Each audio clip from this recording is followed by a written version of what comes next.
السلام علیکم ورحمۃ اللہ وبرکاتہ۔ ایک بہن کا سوال ہے کہ سیلابی ریلے میں ایک حاملہ عورت کو پکڑا گیا تھا اور اس کی حالت بھی نازک تھی۔ بچہ پیدا ہوا لیکن وہ عورت فوت ہو گئی۔ وہ بے ہوشی کی ہی کیفیت میں تھی، کچھ بچا نہ پائی اور نہ ہی کچھ بتا سکی۔ جن لوگوں نے اس کو پکڑا، اپنے گھر میں پالا، اب وہ کیا اپنے نام پہ اس بچے کا اندراج کروا سکتے ہیں یا نہیں؟ کسی کے بچے کو گود لینا شرعی طور پہ جائز ہے۔ خود رسول اللہ صلی اللہ علیہ وسلم نے سیدنا زید رضی اللہ تعالیٰ عنہ کو لیا ہوا تھا اور ان کو باقاعدہ لوگ زید بن محمد صلی اللہ علیہ وسلم کے نام سے یاد کرتے تھے۔ اور ویسے بھی اس وقت کا عام دستور یہ تھا کہ بچوں کو اپنی گود میں لے لیا کرتے تھے، جس کو اردو میں لے پالک کہتے ہیں اور عربی میں متبنہ کہتے ہیں۔ شرعاً جائز ہے۔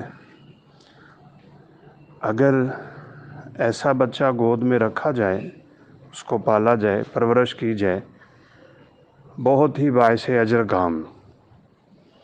لیکن دو چار باتیں بہت ضروری ہیں۔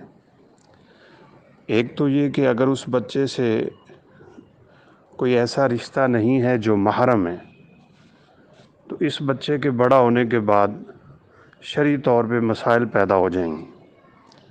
اگر بچی ہے تو وہ اپنے اس باپ سے جس نے رکھا ہوا ہے اس سے پردہ کرے گی، اور اگر بچہ ہے تو وہ والدہ جو اس کی بنی ہے وہ اس سے پردہ کرے گی، تو بڑے عجیب سے مسائل پیدا ہو جائیں گے۔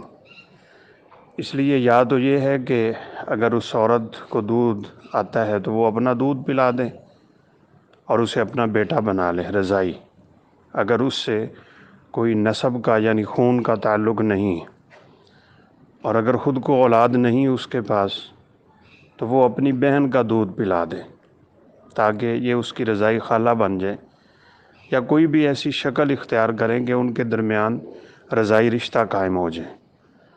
دوسری اہم بات یہ ہے کہ قرآن مجید میں اللہ تعالیٰ فرماتے ہیں ادعوہم لآبائہم هو اقسط عند اللہ، ان کو ان کے والدین کے نام پہ پکارو، ان کے باپوں کے نام پہ پکارو، یہی رب تعالیٰ کے ہاں انصاف والی بات ہے۔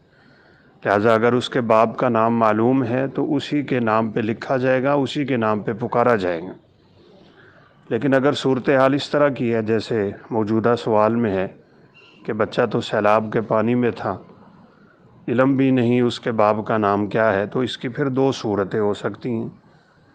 ایک تو یہ کہ نادرا والوں سے یہ رابطہ کیا جائے کہ وہ والد کی جگہ پہ سرپرست لکھ دیں۔ یہ سننے میں آیا ہے کہ وہ سرپرست لکھ دیتے، وہ سرپرست کے نام پہ اس کا نام لکھیں جس نے بچہ گود میں لے لیا، تو مسئلہ حل ہو جائے گا۔ اور اگر ایسا ممکن نہیں تو پھر بعض علماء کا موقف ہے کہ اس کے باپ کے نام میں عبداللہ لکھوا دیا جائے۔ اللہ کا بندہ، وہ شخص جس نے گود لیا ہے وہ اس کو اپنے نام پہ اندراج نہیں کروا سکتا۔ واللہ تعالی اعلم۔ السلام علیکم ورحمۃ اللہ وبرکاتہ۔